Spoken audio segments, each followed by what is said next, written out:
Welcome back students to your biology class. In the last class we learnt about puberty and we saw what are the changes which occurs in boys and girls during this time of puberty. And in today's class we will learn about the male reproductive system, the different parts of male reproductive system. If you see the male reproductive system, it is classified into the different organs which constitute the male reproductive system. They are classified into primary sex organs and secondary sex organs. Primary sex organs in case of male is the testis, because only testis is involved in the production of sperms and also in secretion of the hormone testosterone. Similarly, in case of female, ovaries are the primary sex organs. Other than testes and ovaries, the other organs which we are going to learn about, they are referred to as secondary sex organs because they are not directly involved in the production of sperms or egg or secretion of the hormones. Coming to the male reproductive system, there are a pair of testes which are oval shaped. So they are 2 in number. And they are also referred to as the male gonads. So the pair of testes, they lie outside the body just below the abdomen in a pouch-like structure called as scrotum. And why do they lie outside the body? Because the production of sperms require a low temperature. So when it is outside the body, definitely the temperature will be around 1 to 2 degrees Celsius lower than that of inside the body. So this is very much essential for the production of sperms. And the testis, it has 2 different organs. It has many lobules. Lobules are nothing but folded structures which has seminiferous tubules. And these seminiferous tubules are the structures which produce sperms. Apart from seminiferous tubules, the testes, they also have a special type of cells. They are called as the Leydig cells. And these Leydig cells are involved in the secretion of the sex hormone, which is testosterone. So the first part is testis, a pair of testes which lies outside the body in a bag-like structure called as scrotum. Why? Because the temperature has to be lower so that sperms can be produced.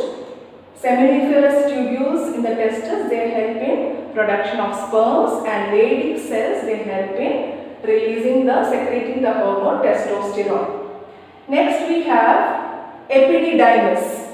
Just outside the testes, they are attached to the testes, they are coiled tube-like structure which actually stores and nourishes the sperms which are produced by the testes. The epididymis then gets connected with a long tube-like structure which is called as vas deferens, or they are also referred to as sperm duct. They are again 2 in number. The sperm ducts are 2 in number. So they are tube-like structure which emerges out of epididymis, and they passes over the urinary bladder and receives duct from certain glands called as seminal vesicles. So these sperm ducts or vas deferens, they actually act as a passage for the movement of sperms. Next 3 structures or organs are glands which actually secrete. They help in secretion. We have the seminal vesicles. Seminal vesicles, they are a pair of lobulated glands, and what do? They actually secrete 60 to 70% of the semen. Next we have the prostate gland. It is only 1 in number, so it is a single pyramidal gland. The shape resembles that of pyramid. And where does it lie? Just above the urethra. And it constitutes or it secretes the remaining 20 to 30% of the semen. And then we have a small pair of glands which are called as Cowper's glands, and they lie near the urinogenital duct. Cowper's gland, they also release certain secretions which are mainly mucus, which helps in easy mobility, which helps in easy movement of the sperms. So testis, then epididymis, then vas deferens, and the remaining three are glands, seminal vesicles, prostate gland and Cowper's gland. And then penis. Penis is the copulatory organ. Copulatory organ means this is the organ which actually releases the sperms into the female.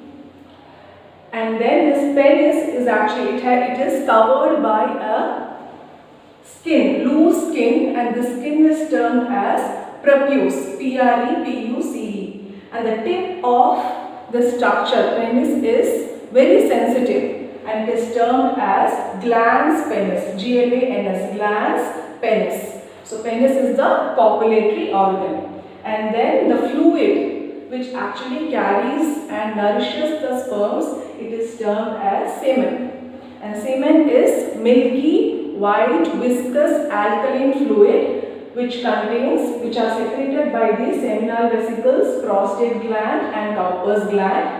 And around 2 to 4 ml of semen, they actually contain around 400 to 500 millions of sperms. And sperms, they are highly motile because of the secretion of these glands. So I hope all the structures which you have learned in the male reproductive system, they are clear to you. Just go through the diagram and go through the structures.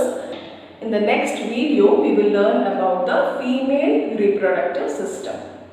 Thank you, children.